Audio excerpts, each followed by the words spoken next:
Bismillah. Innal hamdalillah nahmaduhu wa nasta'inuhu wa nastaghfiruh wa na'udzu billahi min shururi anfusina wa min sayyiati a'malina. May yahdihillahu fala mudhillalah wa may yudlil fala hadiyalah. Wa asyhadu an la ilaha illallah wahdahu la syarikalah wa asyhadu anna Muhammadan abduhu wa rasuluh amma ba'du. Alhamdulillah, pada kesempatan hari ini, hari Senin 22 November 2021, kita lanjutkan kajian di Fakultas Ilmil Hadis dalam pembahasan pembacaan kitab Sahih Al-Bukhari di Kitab Tauhid, yang mana pada kesempatan hari ini kita akan masuk kepada hadis nomor 7 dan kita masuk kepada sesi yang ke-11. Maka sebelum kita masuk kepada hadis yang baru, dipersilahkan kepada ikhwanuna mentasmi al-matan. Barakallahu fikum. Hadis qasir alladhi ma yahfadh hat asa.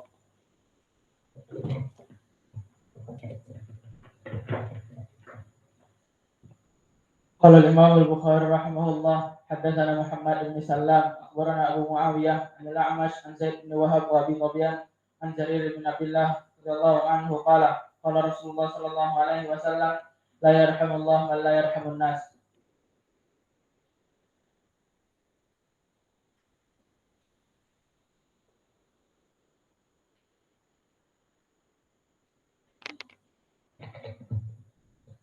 قال الإمام البخاري رحمه الله باب قول الله تبارك وتعالى وإلى الله أو إلى الرحمن.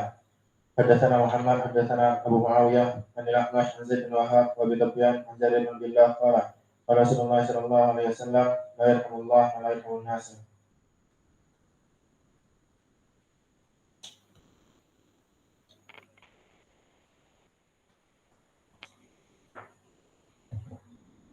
قال الإمام البخاري رحمه الله تعالى حدثنا محمد بن سلام حدثنا أبو معاوية عن الأعمش عن زيد بن وهب وأبي ظبيان عن جرير بن عبد الله رضي الله عنه قال قال رسول الله صلى الله عليه وسلم لا يرحم الله من لا يرحم الناس.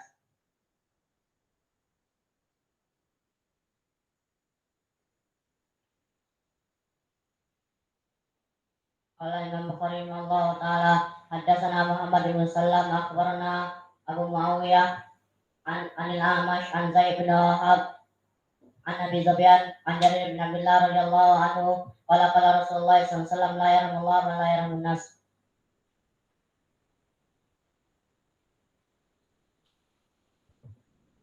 بسم الله. قال الإمام البخاري رحمه الله تعالى حدثنا محمد بن سلام أخبرنا معاوية عن عبد الله عن الأعمش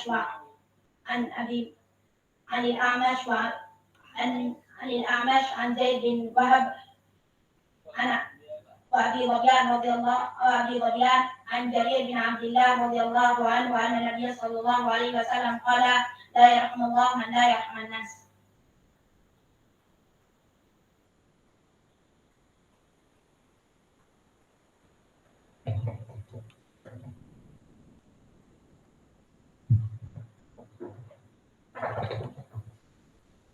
Bismillah.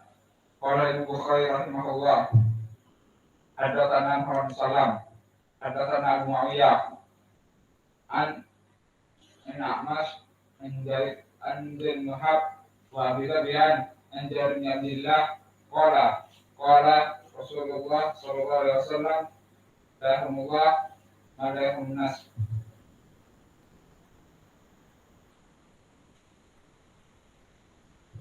قال الإمام البخاري رحمه الله تعالى حدثنا محمد بن سلام حدثنا أبو معاوية عن الأعمش عن زيد بن وهب عن أبي ظبيان عن جابر بن عبد الله رضي الله عنه قال قال رسول الله صلى الله عليه وسلم لا يرحم الله من لا يرحم الناس.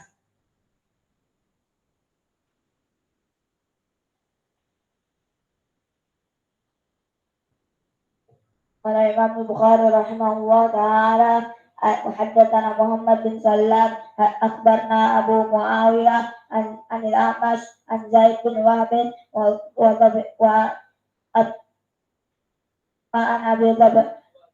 أبي ظبيان عن جابر بن عبد الله رضي الله عنه قال رسول الله صلى الله عليه وسلم لا يرحم الله من لا يرحم الناس.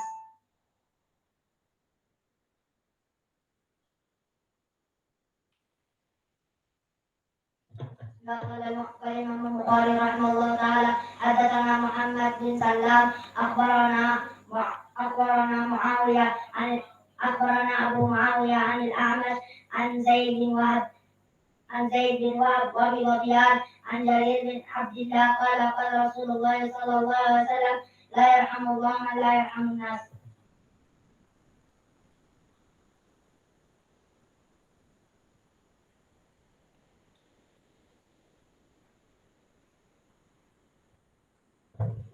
بسم الله. قال الإمام البخاري رحمه الله تعالى حدثنا محمد بن سلام حدثنا معاوية عن الأعمش عن زيد بن وهب عن أبي ذبيان عن جرير عن ابن عبد الله قال رسول الله صلى الله عليه وسلم لا يرحم الله من لا يرحم الناس.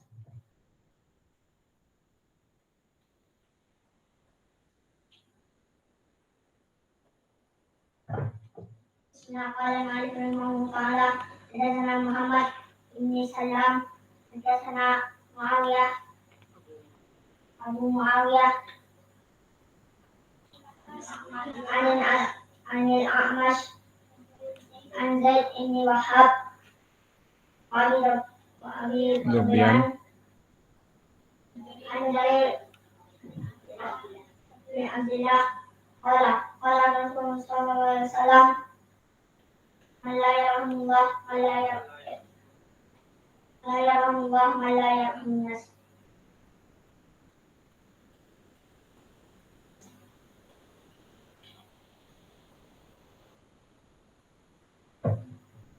بسم الله. قال الإمام البخاري رحمه الله تعالى حدثنا محمد بن سلام حدثنا أخبرنا أبو معاوية حدثنا عن الأعمش عن زيد بن وهب عن جرير وأبي ذبيان عن جرير بن عبد الله قال رسول الله صلى الله عليه وسلم لا يرحم الله من لا يرحم الناس. Siapa?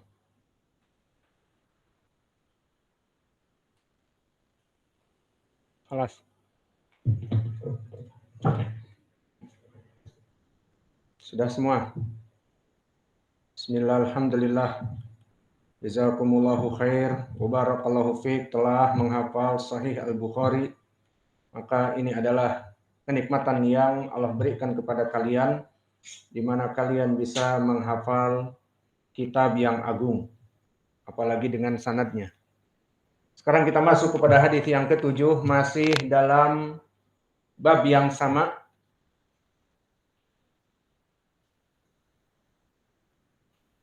Maka di hadis yang berikutnya masih di dalam pembahasan tentang sifat rahmah lillahi jalla wa ala. Maka ketahuilah ya ibadallah bahwa manhaj ahli sunnah wal jamaah menetapkan sifat-sifat yang Allah sifatkan atas dirinya di Al-Quran dan sunnah.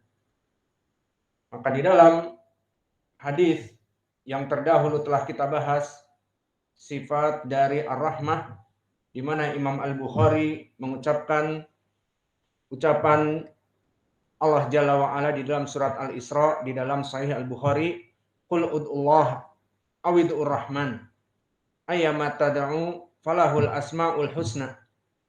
Maka katakanlah dengan menyebut nama Allah dan juga awid'ur rahman dengan menyebut ar-rahman, ayyama tad'u, dimanapun kalian berdoa, falahul asmaul husna. Dari sini menjadi pendalilan bahwa bagi Allah nama ar-rahman. Dan pendalilan di hadis yang lalu yang telah kalian hafal dari Jarir ibni Abdullah, la yarhamullah ma la yarhamun nas. Maknanya, selain di Al-Quran tadi kita menetapkan sifat ar-rahmah dan nama dari ar-rahmah, di dalam ayat Al-Quran itu, jika kalian ingin berdoa, sebutkanlah ar-rahmah ataupun ar-rahman. Dia itu prakteknya adalah sifat untuk Allah. Maka di hadis disebutkan la yarhamullah man la yarhamun nas, bahwa Allah tidak merahmati seorang hamba selama hamba itu tidak merahmati saudaranya yang lain. Maka di dalam hadis ini menjadi pendalilan al-jaza min jinsil amal, maknanya bahwa segala sesuatu itu ada balasannya. Barang siapa yang merahmati manusia, Allah akan merahmatinya. Itu maknanya.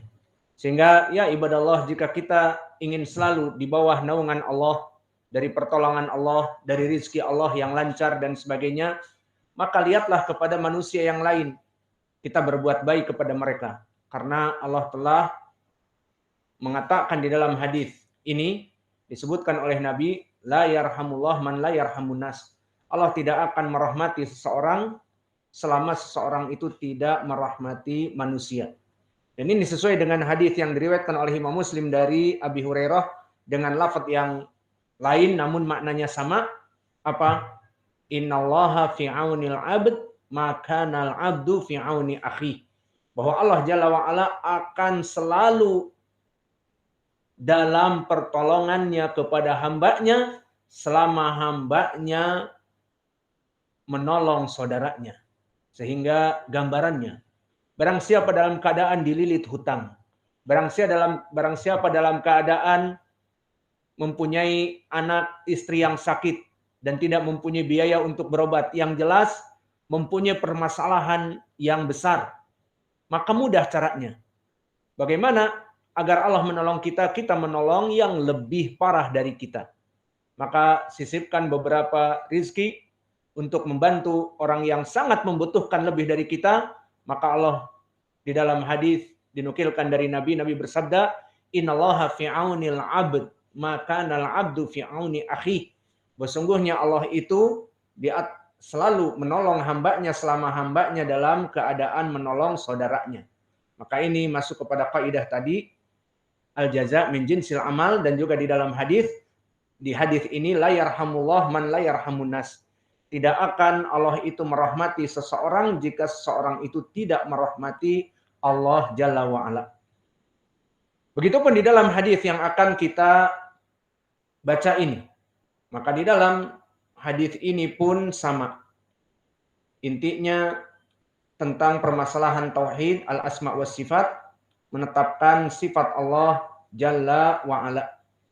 Maka kita baca hadis. Qala al-Imamul Bukhari rahimahullahu taala, haddatsana Abu Nu'man, haddatsana Hamad bin Zaid, an Asim al-Ahwal, an Abi Utsmana an-Nahdi, an Usamata ibni Zaidin. Qala kunna inda Nabi sallallahu alaihi wa ala alihi wasallam idja'ahu rasulu ihda banatihi yad'uhu ila ibniha fil maut. Faqala an-nabiy sallallahu alaihi wa ala alihi wasallam irji' ilaiha fa akhbirha anna lillah ma akhad wa lahu ma a'ta wa kullu shay'in indahu bi ajalin musamma famurha faltasbir wal tahtasib fa'adati ar-rasulullah fa'adati rasula annaha qad aqsamat litatiyannaha. Faqama Nabi sallallahu alaihi wa ala alihi wasallam wa qama ma'ahu Sa'ad ibnu Ubadah wa Mu'ad ibnu Jabal fadufi'a as-sabiyyu ilaihi wa nafsuhu taqaqa'u ka'annaha fi shannin fafadat aynah faqala lahu Sa'dun ya Rasulullah ma hadha qala hadhihi rahmatun ja'alaha Allah fi qulub ibadih wa innaha yarhamullah min ibadihi ar-ruhama wa innama yarhamullah min ibadihi ar-ruhama. Maka di dalam hadis yang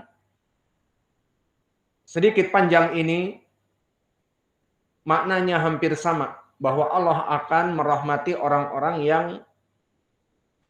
merahmati yang lainnya. Maka mungkin kita terjemahkan, sebelum kita terjemahkan perlu diingat bahwa hadis yang kita baca ini telah datang di bab yang sebelumnya. Karena Imam Al-Bukhari menjadikan kitab Tauhid kitab yang terakhir, berarti hadis ini telah datang di bab yang lain. Na'am. Telah datang di bab Al-Janaiz dan telah datang di bab Al-Aiman wan Nudur, tentang bersumpah karena di dalam hadis ini ada sumpah, dan tentang Al-Janaiz karena di hadis ini ada bayi yang meninggal. Dan disebutkan Imam Al-Bukhari di kitabnya At-Tauhid, apa hubungannya kok dimasukkan kepada kitab Tauhid? Karena menetapkan sifat Ar-Rahmah. Allah tidak merahmati manusia yang tidak merahmati manusia yang lainnya. Maka lebih baik kita terjemahkan dahulu, nanti masuk kepada sanad. Dari Usamah ibn Zaid, qala inda Nabi sallallahu alaihi wasallam ija'ahu rasulu ihda banatihi. Bahwa Usamah ibn Zaid berkata, di saat kami duduk bersama Nabi, kemudian datang utusan dari anak-anak putri Nabi, yad'uhu ila ibniha fil maut. Dari seorang putri Nabi yang sudah mempunyai anak, maka anaknya itu akan meninggal. Ini dohirnya bahwa bayi ini adalah cucu Nabi. Faqala Nabi SAW, irji' ilaiha, fa'akhbirha. Maka utusan yang diutus kepada Nabi Muhammad, yang mana di dalam sana perempuan sedang berkumpul dan Nabi sedang berkumpul dengan laki-laki. Maka dari adab al-Islami tidaklah perempuan langsung berbicara kepada Nabi, tetapi mengutus laki-laki yang datang kepada Nabi. Maka kata Nabi, pulanglah. Kasih tahu kepada putri-putriku dari cucuku yang meninggal ini, katakanlah kepadanya. Apa? Kalimat tarji'. Kalimat tentang permasalahan innalillahi wa inna ilaihi raji'un. Apa yang dikatakan kata Nabi, annalillah ma'ahad walahu ma'ata, bahwa bagi Allah itu apa-apa yang berhak dia ambil dan bagi dia apa-apa yang diberikan. Maknanya Allah memberikan anak kepada seorang bapak dan ibu agar anak itu berbahagia, dengan anak itu menjadi qurratu ain. Dia besarkan, dia berikan makan dan minum, dan dinisbatkan nisbahnya kepada dirinya. Dari mana anak itu pada hakikatnya? Punya siapa? Dari Allah. Allah yang memberikan kepada kita. Maka innalillahi ma'ahad, bahwa berhak Allah untuk mengambilnya. Walahu ma'aqa, dan Allah memberikan kepada siapa saja dari anak-anak itu. Maka anak saya Hudzaifah dari Allah dikasih. Diamanatkan kepada kita. Kemudian jika diambil maka kita melarangnya. Dia kepunyaan Allah. Ya sudah, jika diambil kita hanya sebagai bapak dan ibu yang memberikan makan dan minum dan pendidikan, ya sudah. Innalillahi ma'akhad. Allah berhak untuk mengambil kepunyaannya. Diambil Hudzaifah arwahnya, ruhnya. Walahu ma'aqa. Dan Allah memberikan kepada siapa yang dia inginkan. Wa kullu syai'in indahu bi ajalin musamma. Dan apa yang Allah berikan kepada hamba-hambanya diberikan waktu tertentu. Allah memberikan kepada kita anak.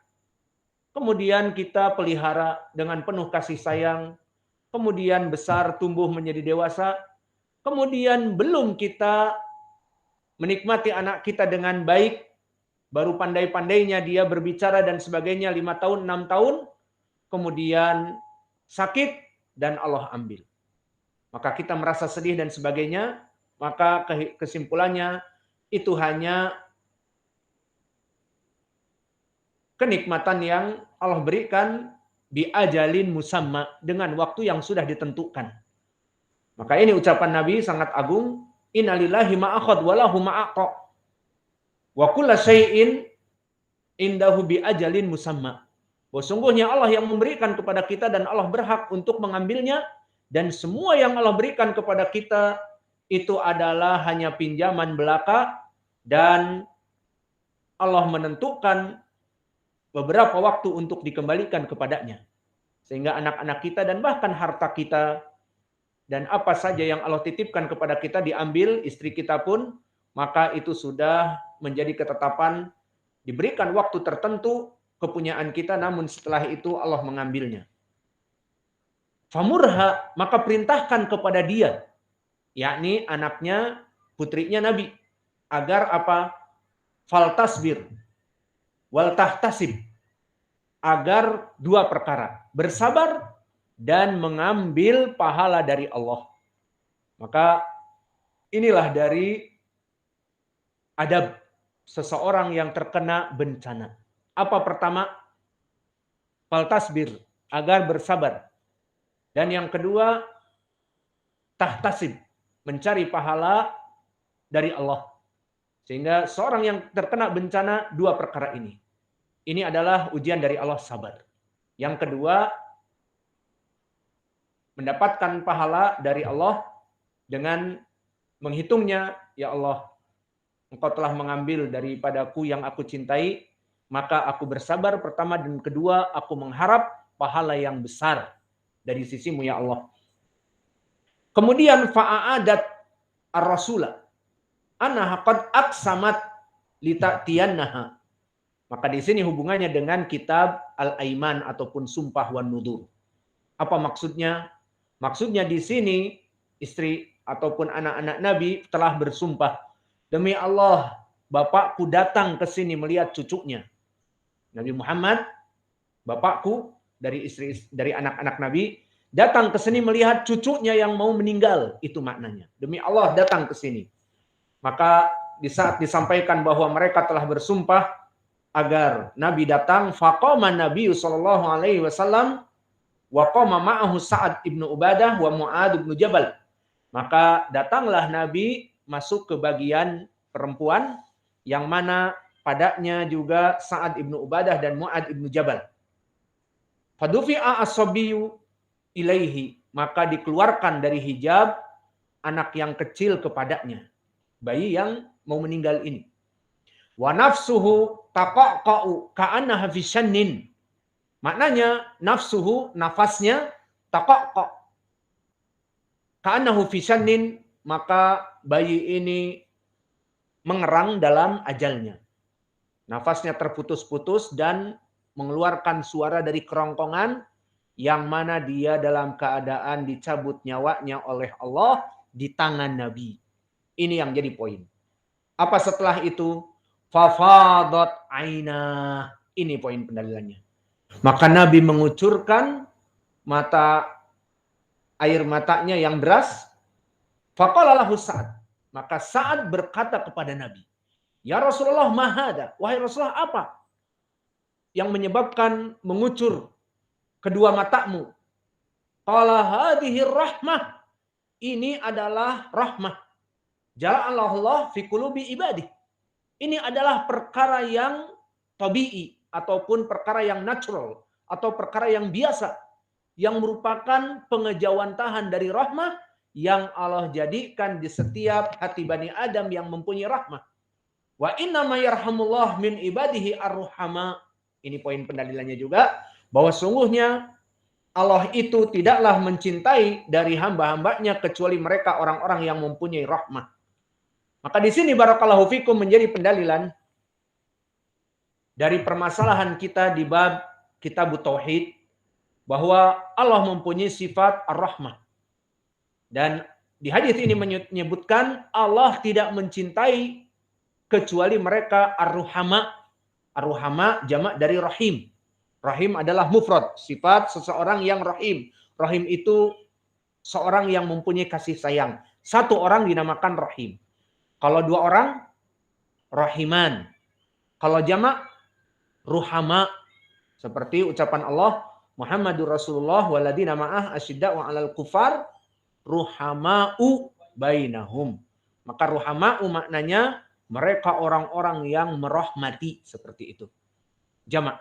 Di sini pun bahwa innama yarhamullah min ibadihi ar-ruhama, dan lafaz innama yufidul hasar seperti innamal a'malu binniyat, seperti innamal mu'minuna ikhwah, Maknanya di sini tidaklah Allah mencintai, merahmati dari hambanya kecuali hamba-hambanya yang mempunyai rahmat saja. Kemudian di sini faidah. Di saat-saat Ibnu Ubadah menyatakan kepada Nabi, ya Rasulullah, kenapa kamu menangis? Di sini kenapa Sa'ad bertanya? Lalu dijawab oleh Nabi, hadhihi rahmah. Di sini permasalahan kenapa Imam Al-Bukhari memasukkan di kitab Al-Janaiz.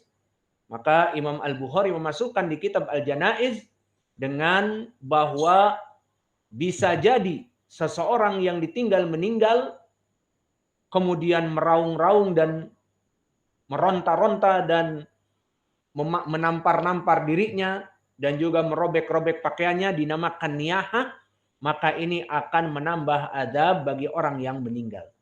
Ada di dalam permasalahan itu. Maka niyahah itu yang dilarang. Apa itu niyahah? Di zaman jahiliyah dulu, jika ada dari yang meninggal suami tercintanya, maka istrinya akan meraung-raung sampai suaranya terdengar dengan keras dan memukul-mukul pipi dan merobek-robek pakaiannya. Pokoknya mengejawantahkan rasa cinta kepada suaminya, dan dia ditinggal, maka dia mengatakan, I can't live without you, aku tidak bisa hidup tanpa dirimu wahai abangku, bla bla bla. Semangat, benarlah. Maka akhirnya di sini dinamakan niyahah ini yang haram. Maka kenapa di sini Sa'ad Ibnu Ubadah di saat disebutkan di dalam hadis anak ini meninggal di pangkuan Nabi dan dia cucunya. Maka Nabi fa'ainahu tadrifan disebutkan, fafadat ainah, maka air mengucur deras dari mata Nabi. Maka dikatakan oleh Sa'ad Ibnu Ubadah, apa ini ya Rasulullah? Maknanya bisa jadi pengingkaran, bisa jadi hanya sekedar bertanya, namun walau alam yang jelas di sini Sa'ad Ibnu Ubadah jika ingin mengingkari, maknanya kenapa kau menangis wahai Rasulullah? Bukankah di dalam hadis itu dilarang tangisan orang yang menangisi dari orang-orang yang meninggal itu membuat adab lebih keras kepada mayit? Maka dijawab oleh Nabi bahwa perkara ini bukan dari niyahah. Niyahah lain lagi. Niyahah adalah hyperbolik. Sifat yang dipamerkan, diunggulkan agar orang mengetahui bahwa perempuan ini sangat mencintai suaminya. Akhirnya dia meronta-ronta, kakinya diselonjor-selonjorkan, teriak-teriak, semua orang mendengarnya. Berbeda dengan Nabi di sini. Nabi melihat bayi meninggal, cucunya di depannya, fafadat ainah, keluar air mata. Beda niyahah dengan beda menangis karena rahmah. Maka di saat ditanya oleh Sa'ad Ibnu Ubadah, mahada ya Rasulullah, apa ini ya Rasulullah? Rasulullah tidak mengingkari dan tidak membenarkan, dia yang jelas bukan niyahah. Maka ini perbuatan Nabi. Nabi malah mengatakan, hadhihi rahmah. Ini adalah rahmah. Aku mencintai cucuku. Dan aku merasakan kesedihan dari putriku. Yang Allah ambil anak kesayangannya. Maka ini dari rahmatku kepada putriku. Dan rahmatku kepada cucuku. Maknanya rasa kasih sayang Nabi. Paham? Berarti di sini boleh apa tidak orang yang ditinggal istrinya, laki-laki padahal, kemudian dia mencucurkan air mata, boleh? Jawabnya boleh, karena bukan niyahah. Yang niyahah itu seperti tadi menjerit-jerit dan memukul-mukul badannya dan merobek-robek pakaiannya dan membuka rambutnya, dijambak-jambak sehingga seperti kuntilanak. Maka ini yang diharamkan, niyahah namanya. Dan dilarang, dan ini zaman jahiliyah, perbuatan orang dulu. Namun di sini poinnya Nabi hanya mengucurkan air mata dan dijawab oleh Nabi dari pertanyaan Sa'ad Ibnu Ubadah, innaha rahmah. Kemudian disebutkan innaha rahmah, ja'alallah fi qulubi ibadih, kemudian beristidlal dengan ini dengan hadis bahwa ini adalah perkara terpuji. Kenapa? Yarhamullahu min ibadihi ar-ruhama. Innama yarhamullah min ibadihi ar-ruhama. Karena sungguhnya hanya Allah lah yang akan merahmati dari hamba-hambanya yang penuh dengan kasih sayang kepada hamba-hamba yang lain. Maka di sini dimasukkan oleh Imam Al-Bukhari di 3 bab. Bab yang terakhir, bab Kitab Tauhid, apa poin pendalilannya? Biar kita belajar bagaimana Imam Al-Bukhari fikihnya. Dari segi apa? Tauhid, al-asma, was sifat. Maka Allah mempunyai sifat ar-rahmah kepada orang-orang yang ruhama. Ya apa tidak?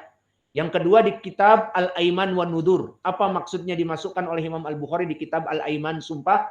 Dikarenakan anak-anaknya bersumpah, demi Allah Bapak datang ke sini. Jadi Nabi datang ke sini melihat cucunya yang sudah mau meninggal itu.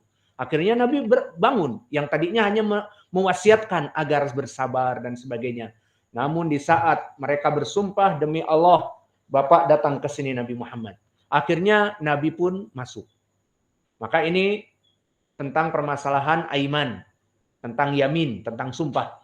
Dan di bab yang sebelumnya juga dimasukkan Kitabul Janaiz, dimasukkan bab tentang larangan orang yang menangisi dari bayi yang meninggal ataupun orang tercintanya yang meninggal, namun larangan ini an-niyahah.